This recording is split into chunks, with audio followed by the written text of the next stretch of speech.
Hi everyone, hope you're well. Welcome back to the channel, and it is another cold and wet day here in Auckland.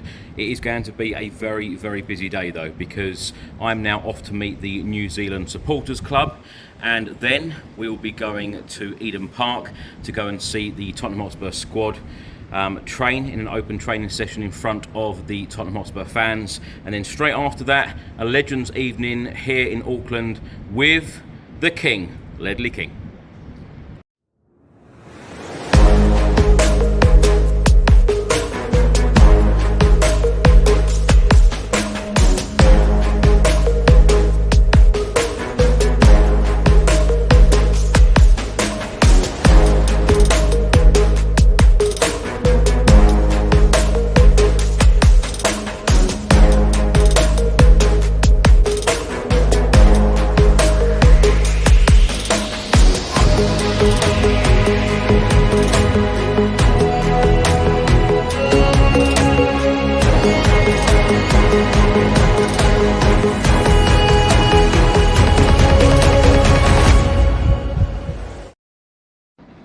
But first up, we're going to go for some lunch.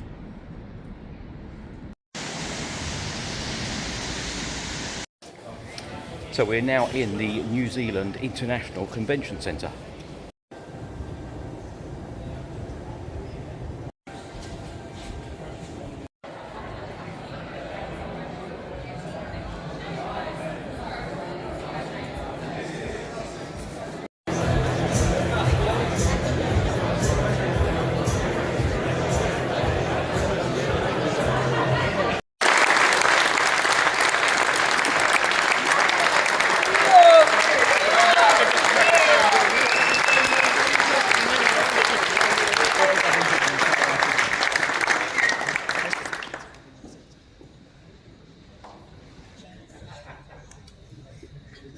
Last couple of months really, because it's really been a crazy time for you, right?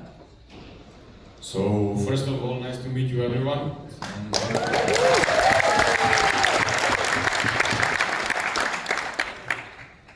I'm happy to see you. Of course, now I had 30 days back home, so I forgot about the season a bit. But of course, the memories are nice because definitely it was a tough moment, I would say, for all of us. If most of you is Tottenham fans, of course for us, for the players as well. But that's just football, you know. Sometimes you are doing well, sometimes it's worse, but it's always about just keep going and enjoy if possible, you know. So that's what I try to do, eventually it ended up well. So of course I was happy. I enjoyed my time now back home in the Czech Republic, and I'm happy to be back here in the football again, and this is a nice trip for us. Once again, I'm happy to be here.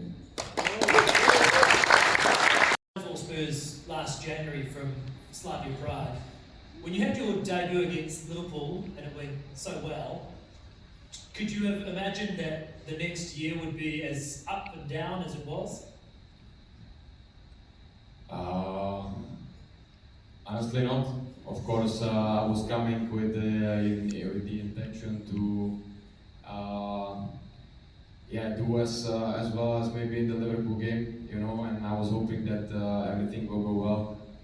Eventually it didn't, but as I said before, you know, that's just football, and maybe not just football, it's generally life. And I think if I wouldn't be able to deal with it, then I couldn't simply wear this shirt, and I couldn't be successful. I think you know the same, that it just works like this, and in football it's good that maybe 1 week, you know, or like it can be even 1 year, things are not going well, but if you just believe and you do what you are supposed to do, then it can be like this, and everything can change, and that's exactly what happened last season. So it's a nice lesson, and as I say, it's just football, and it's what I love. I think I speak on behalf of all Spurs fans in saying We are eternally grateful for what you did for the club at the end of last year. I think about the saves against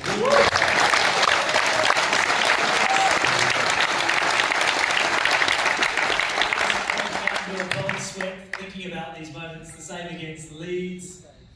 To finish the way you finished last season and then to get a new contract as well and to come into this season in such a strong position, what does that mean to you, the mental strength you've had to show to get to that point? I would say for me, it was always like that. I think there is one kind of confidence that is dependent maybe more on the results and the actual form, and if you are playing, if you are having good results, and doing well generally. But I think then there is the other part which is much more than just these results, and that's generally the attitude. And that's how I was raised. My father was also a former professional player, so I saw what it takes since I was young, and I just tried to copy because it was my dream to play football. And I think because I started it early, I took the habits. I was working really hard since young age, and it just built my confidence. And I do it like this until now, and I will do in the future as well. And this is from where my confidence comes from. And then, of course, if these tough moments come, which they always come, then I just know I'm ready. Of course, it doesn't have to go well. It's not written that if you work hard, then you automatically have the results. But I just simply believe that sooner or later you will. So then it's just natural. I would say that the confidence is there because you know what you just put in. Ollie, when the other goalkeepers that are around you in training and actually that you stay together tight as a unit?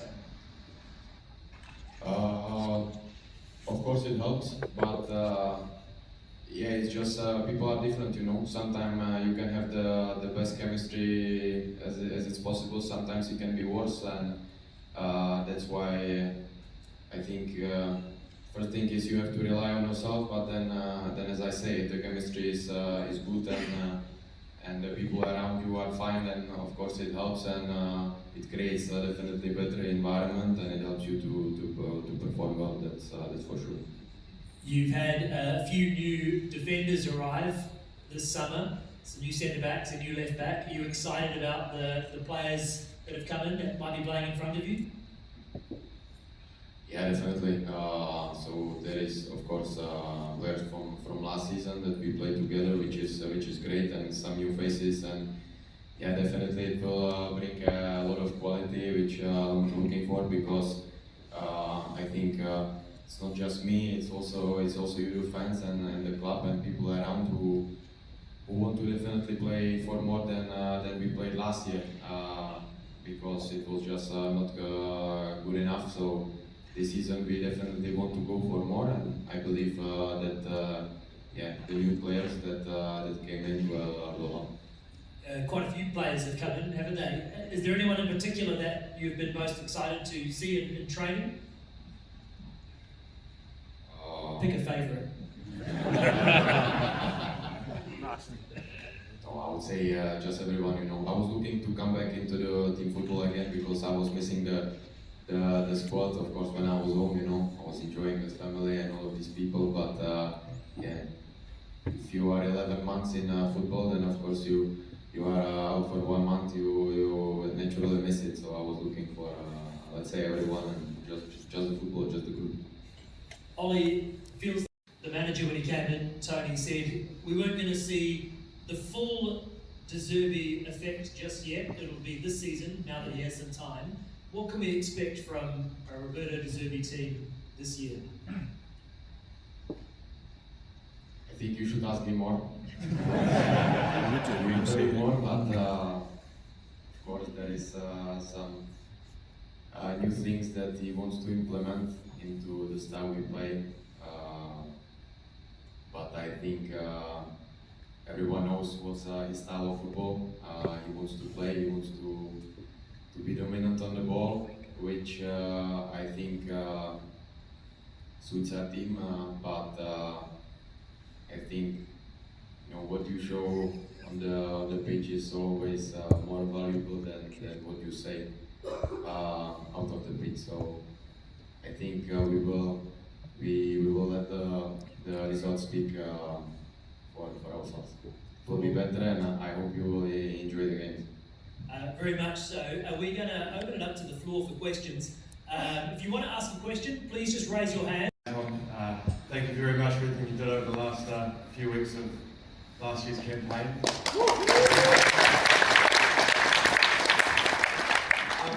Just wondering about, I guess, the atmosphere and sort of the group mentality of the squad in this pre-season relative to, say, last year's pre-season. Has there been much of a difference?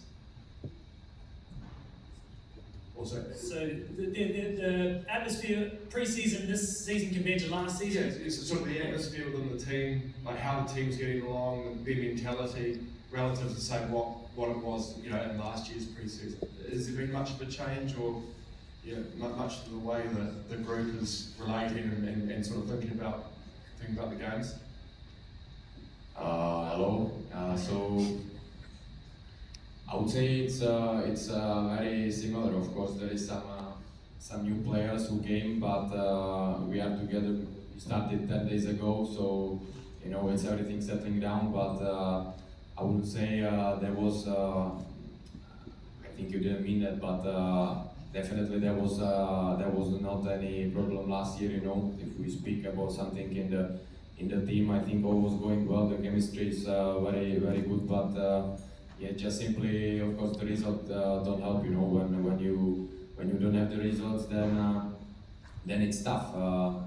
So I think now it's a fresh start for everyone, because we had a couple of weeks off. Now everyone is I would say happy to be back, and I just believe that. The results will get better, and with that everything will be better. But as I said, there was not any problem, I would say, last year with these things, but as I say, this year it just needs to get better, and I think everything will look different even from outside. I guess who was your favourite goalkeeper at the World Cup, and do you admire any other goalkeepers, I guess, around the Premier League or any other league? Also, I have to say, despite he's not from Premier League, but I really admire what Unai Simon did, because if you play for a club in Spain and you have a huge competition with keepers from Arsenal as David Raya, you have competitors as Joan Garcia from Barcelona. I think that it's so hard to keep your spot, and it just shows the strength here you have, And I think he conceded just one goal during the whole World Cup, which is incredible, and big respect to him for that. So I would say if I would have to pick one, I would pick him. Ollie, for you, who would be your? Do you guys enjoy having to play out of the back and be part of sweeper keepers, or do you actually think, I just want to pump it to halfway and be done with this?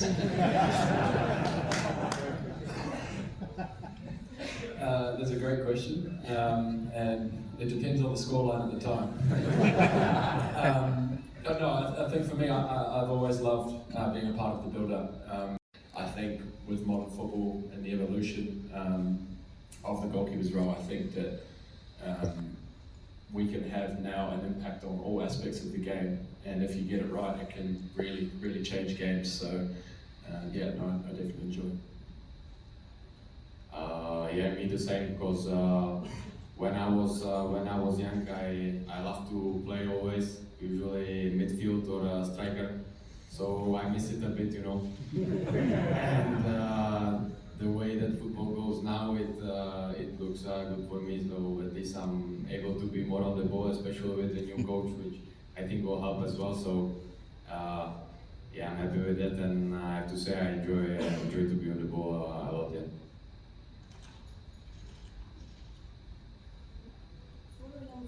question about goalkeeping. Who actually makes the call how you play? Do you play from the back out or kicking the ball downfield? Is that the goalie's call, the coach's call?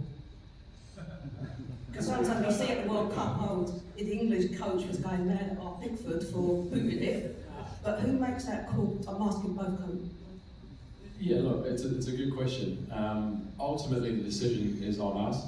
We're the ones with the ball at our feet, so we can choose what we want to do. But there'll be repercussions if it's not what the coach wants.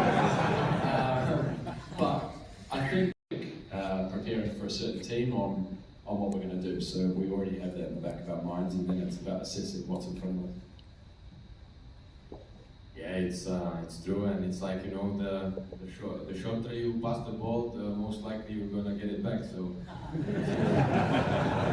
you want to enjoy it and be a lot on the ball, then you pass short. But of course, then when you are tired, you rather put it.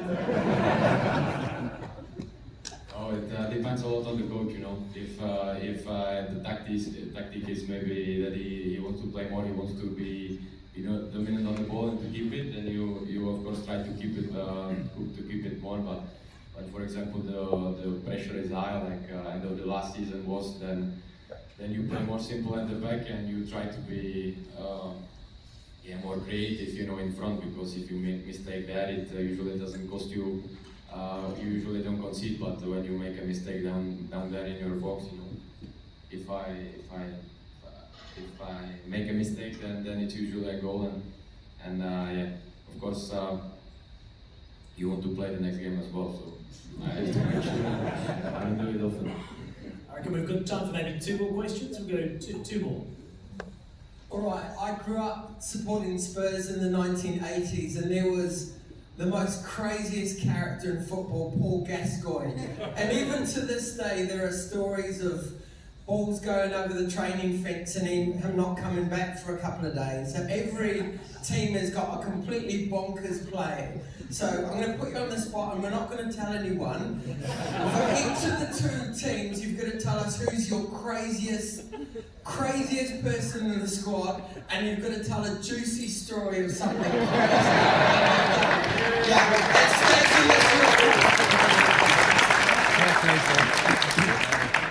Covering. I like this. It's only the crazy We've got a couple actually. Just To tell you, but I have one guy there and he tells me what I can say. And this is one of the forbidden questions, and answers. I tell you back there behind the goal, it's Alright, one last question. Hi Tony. Just wondering, you said before you played outfield. I was just wondering when you wanted to become a goalkeeper. And please, thank you, because you only saved us last season. So.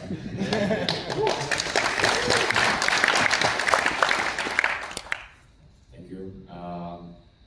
So I wanted to be a goalkeeper since I was young because my father was a former keeper, and me growing up, you know, seeing him, watching the games, I think there was not any other thing that I wanted to do in my life. So I went straight for that, and I'm happy that it happened. And of course, I think I was in a goal, you know, always just maybe once a week, twice a week until the age of 12, 13 maybe. Otherwise, I was playing midfield.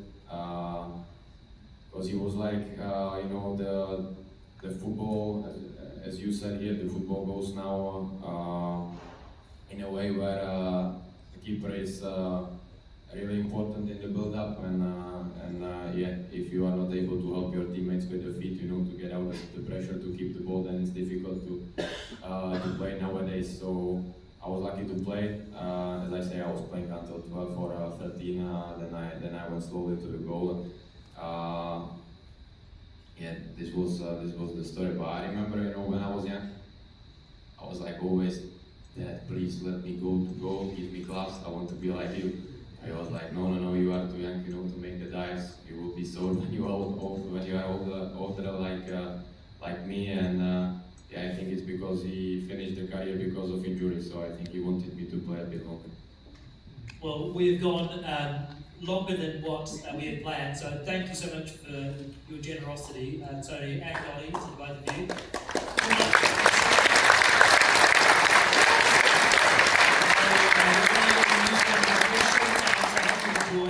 And thank you once again for joining me on the stage this afternoon. Tony Kinský and Ollie, say hello, everyone.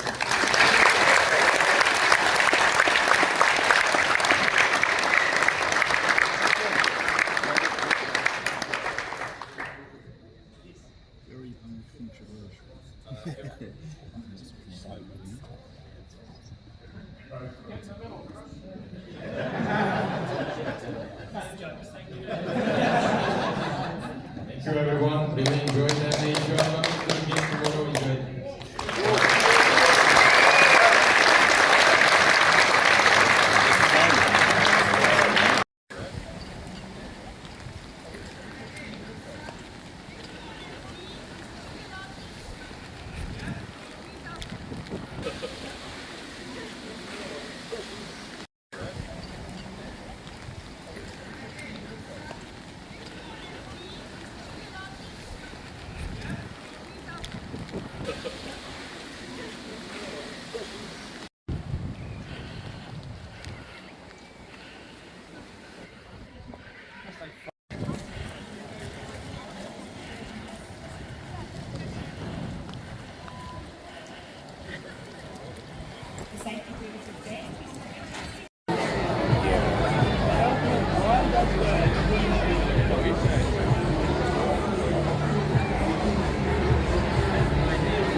Good, it's a sellout, isn't it, tomorrow, apparently?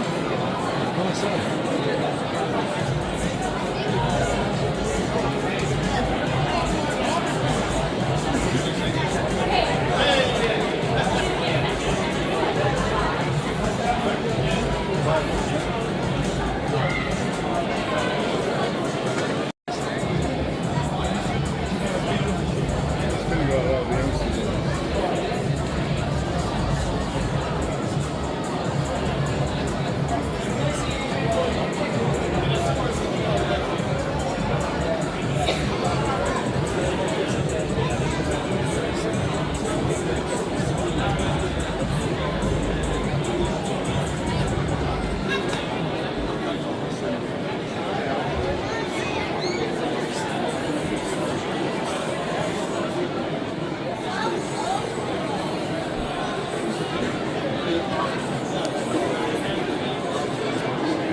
nice and easy though.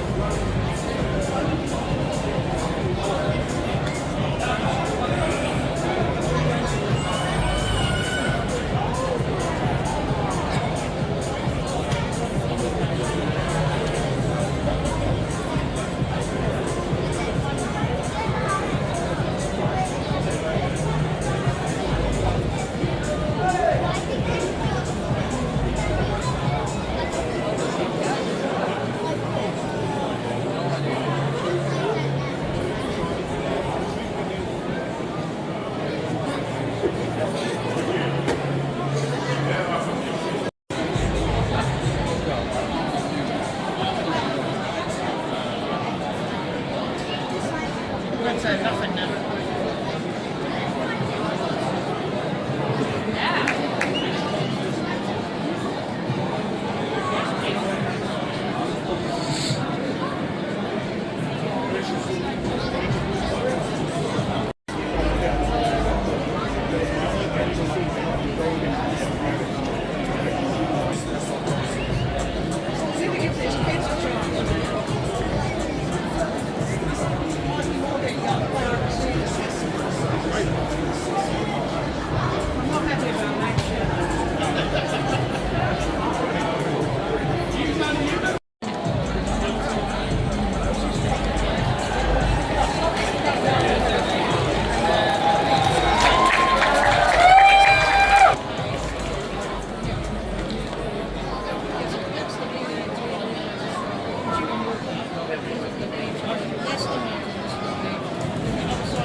The bar because they're finishing the training early because of the rain. I said, they're fucking English, what's wrong with you? So look again, why?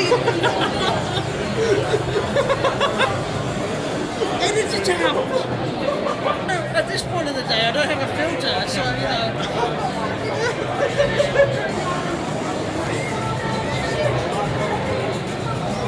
Whoa, 8.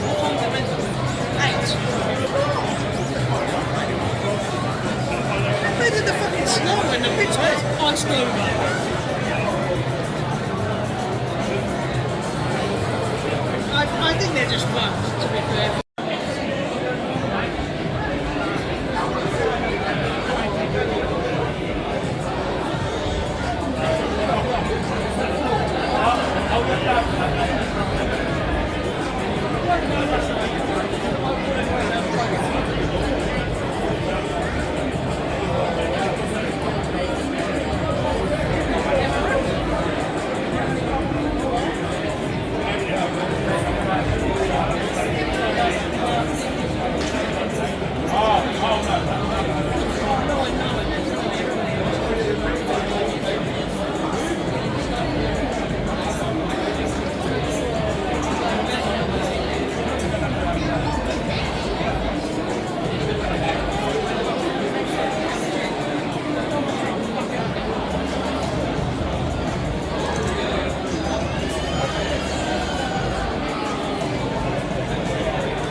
Stefano, thank you so much for joining us this afternoon. What a great experience, 15 years in the making. We got to be here in the Cowlin, Eden Park, see Hotspur children. Looking forward to seeing you guys back. Optimism after what could have been a catastrophe last year. What have you made of the signings that Tottenham have made this summer? Yeah, I think it's been fantastic to see. I think we bought really well. I think the great thing is that all the players are Premier League proven players. You know, we've seen what they can do in the Premier League. We don't have to wonder if they can adapt to the league. I like that we're kind of building from the back and kind of building through the team. You know, setting up our foundations, and I believe there is still more to come. There's still more signings to come, which is exciting. So, you know, I think we've realised that we can't be in the position that we was the last 2 seasons, and you know, we've had to make drastic changes, and it's been great to see that for the manager as well. You know, it shows that the trust and belief that we have in him, but also gives him the opportunity to build early on. You know, pre-season is a big part of a season.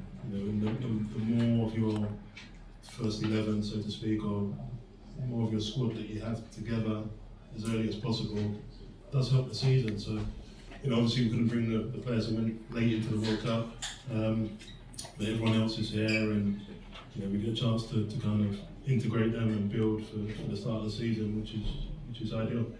Did you ever think Tottenham would spend £100 million on a player? I always hoped they would. I always hoped. Yeah, listen, hopefully there's more to come, eh? Let's say that. Well, the Ryan Norris, the Chief Revenue Officer, this morning was telling me that there would be more coming. Who would you like to see Tottenham sign? Oh, jeez. I don't know. It's not. I don't know. You've got a direct. The Spurs guys are all here. You've got a direct line to the top man.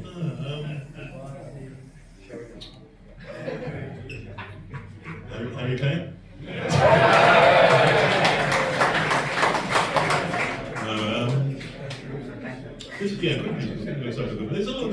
are some good players. There's some really good players out there. Sabino is a good player as well. I think the good thing is at the moment is that we are looking in the right places.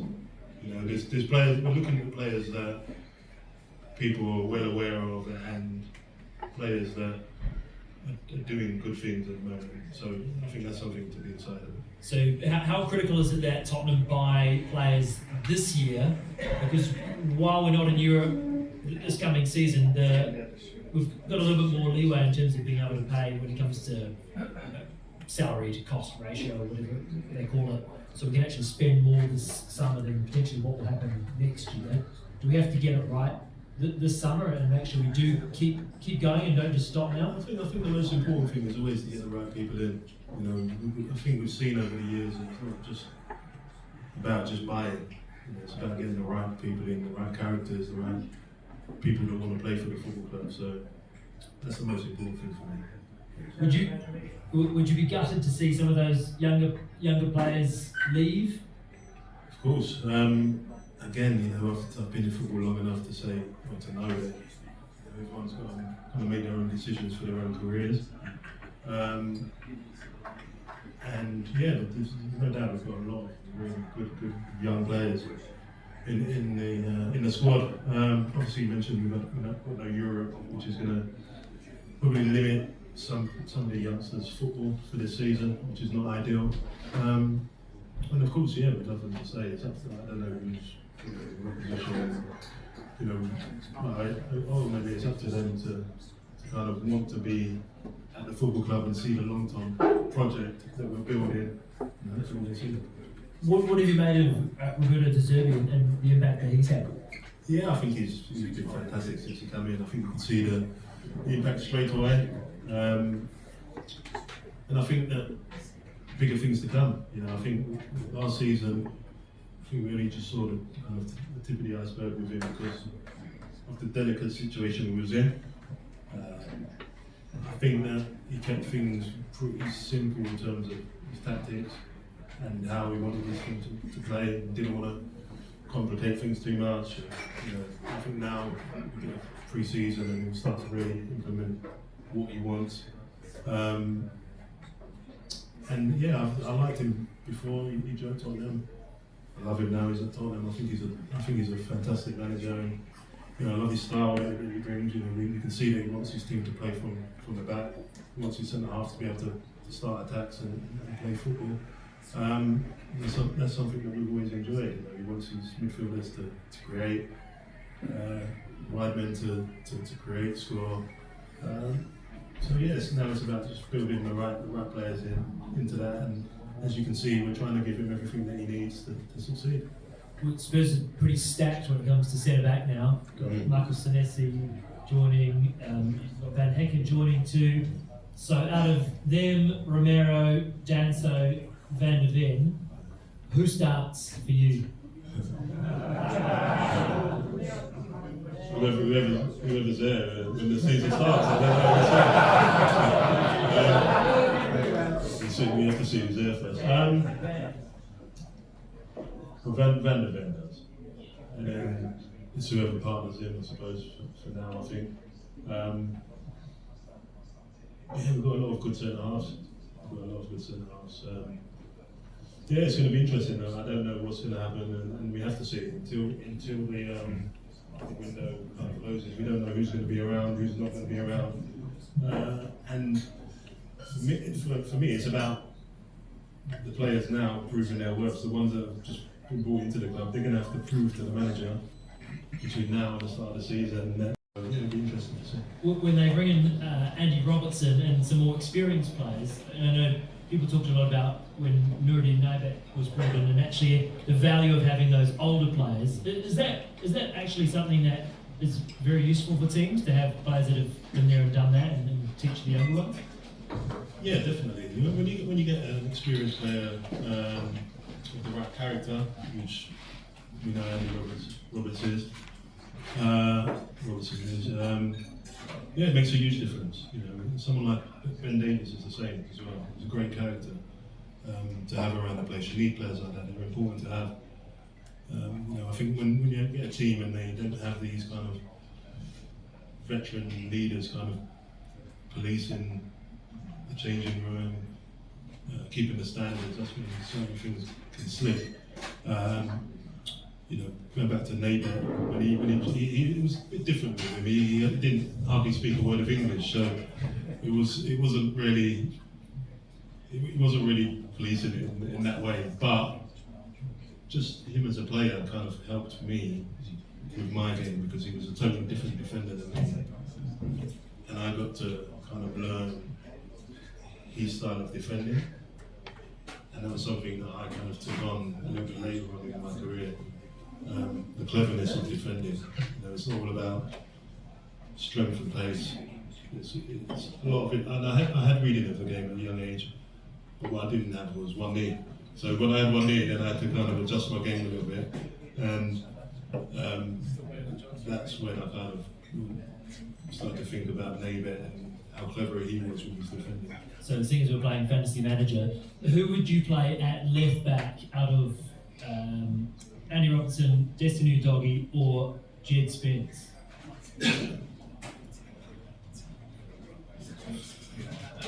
Yeah, they're all got different qualities.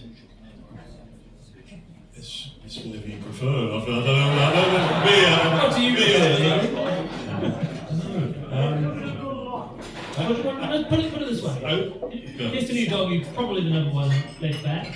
But do you think the performances that Jed Spence has put in at the World Cup and for England, does that put him in the conversation? Yeah, definitely. I think I always say that it's, you know, when it's like that, I'm not sure who is the first choice. I think it's there for the taking, so to speak. I'm not sure the manager will definitely have his favourite at this point. I think it's, you know, between now and the start of the season, the manager will go with his gut feeling of who he feels, you know, is the guy to start the season now. Out of all the centre backs, out of the ones that we named before, which one do you think you would work best with if you were playing as in a back four? Which one do you think you would work best at in your prime? Any of them. Honestly, part of me would have loved to have played with Romero because I feel like I could calm him down a little bit when he needs it.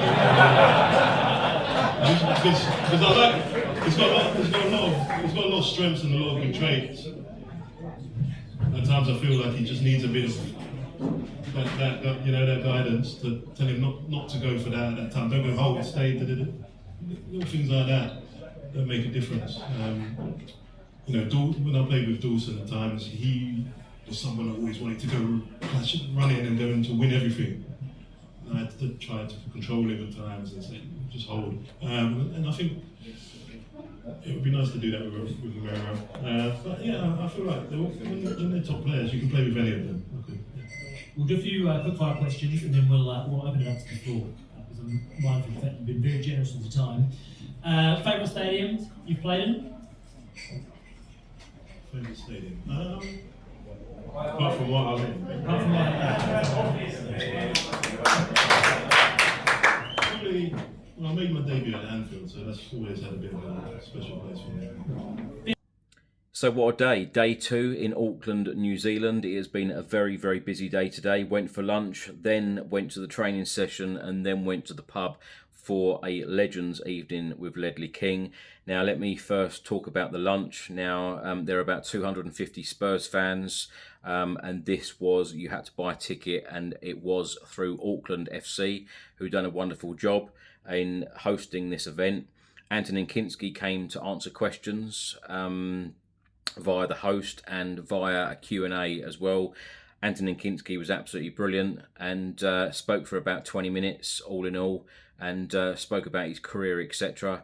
And he was then joined by Ollie Sow, who is the Auckland FC goalkeeper. And then straight after that, Ledley King, together with Ryan Norris, who is the Tottenham Hotspur Chief Revenue Officer. That was a very, very interesting conversation because Ryan was asked a number of questions by the Tottenham Hotspur fans about the club's finances, about the club going forward, about naming rights, about the transfer window, what the plans are for next season, etc. That was a very, very interesting conversation and a very interesting lunch, a great event organised by Auckland FC. Then straight after that we went to the training session, Eden Park, where of course the game will take place tomorrow on Sunday as Auckland FC take on Tottenham Hotspur in Tottenham's second pre-season friendly of the summer. Now the training session, I tell you what, I have been raving about Roberto De Zerbi. Now I'm raving about De Zerbi even more after seeing him in the open training session in Auckland because he spent so much time with the players and these youngsters, these young players who are on this tour who have been named in the 35-man squad will learn so much from De Zerbi. He stopped a number of times during the training session and told his players, told the squad, told the youngsters exactly what he wants from them, exactly what he wants them to do. And these young players will learn a hell of a lot during this session and during this time away in New Zealand and Australia. Their experience will be a very, very good one for sure. And as I said many times, I feel very, very excited under Roberto De Zerbi and the fact that he just never ever takes his eye off the ball, even in a training session. He was very intense and it was a very intense training session and I can only see things going one way at Tottenham under Roberto De Zerbi and it is on the up and it is the right direction that we are going in and I feel very, very excited. He has come out with a number of comments today as well, De Zerbi, in his pre-match press conference here in Auckland ahead of the game. Now talking about the transfer window, De Zerbi said, I was very clear at the start of my time at Tottenham. I said who doesn't want to stay at Tottenham, who is not happy, who is not proud to stay here has to leave. I want the players to be proud and happy to stay here. The motivation is to be happy to stay in one team. I think it's not finished yet, our transfer window market. Now De Zerbi also provided a couple of updates on injuries, on Mohamed Kudus, he said Kudus is very close. I think when we come back to London, he will be available to start working with us. It's a great thing for us. Kudus is another important player. Talking about Vicario and Kulusevski, Roberto De Zerbi said Vicario is injured, not a big injury, but he needs to stay 1 week in London. Kulusevski, we will have to see in the next couple of weeks. He is another really important player. After one season, one complete session, without a game, we have to analyse better and better. Don't take risks, first of all for him and then for us. Now, this evening, I also went to a Ledley King Legends evening with the Kiwi Spurs group. And as I said, a big shout out to them because they have welcomed me with open arms. And it's been a really, really good experience so far, talking to so many Tottenham Hotspur fans about their experiences of supporting Spurs here in Auckland, Australia. And as I always say on these tour videos, full respect to people this side of the world, because sometimes they are getting up 2, 3, 4 a.m. Watching the game and then going to work and going about their daily business. So full respect to them. Had many, many interesting conversations. I'm going to probably do some interviews tomorrow with a lot of the Kiwi Spurs group. So do look out for those tomorrow. It'll be great content because they have some great stories and they're all very, very good talkers. And I spent the day with them, having lunch and also at the training session and also in the pub after. An interesting thing that Ledley King said, someone asked if you could sign a player, in the forward area right now or a striker, who would you like Spurs to sign? And he said, bring Harry Kane back, and that got a big cheer. It's been a fantastic day again here in New Zealand. Tomorrow, of course, is game day. Really looking forward to that. I expect Roberto De Zerbi to be giving out a lot of minutes to a lot of the squad. Of course, it is a 35-man squad. And, so I expect a lot of players to get minutes. As you can probably tell, I'm very tired. At the moment, I'm recording this at about 11:30 New Zealand time, and of course we are 11 hours ahead of the UK here. So I'm now going to get to bed, and I will see you on the next video. Thanks so much for watching, thanks for listening, and I will see you on the next one. Come on, you Spurs.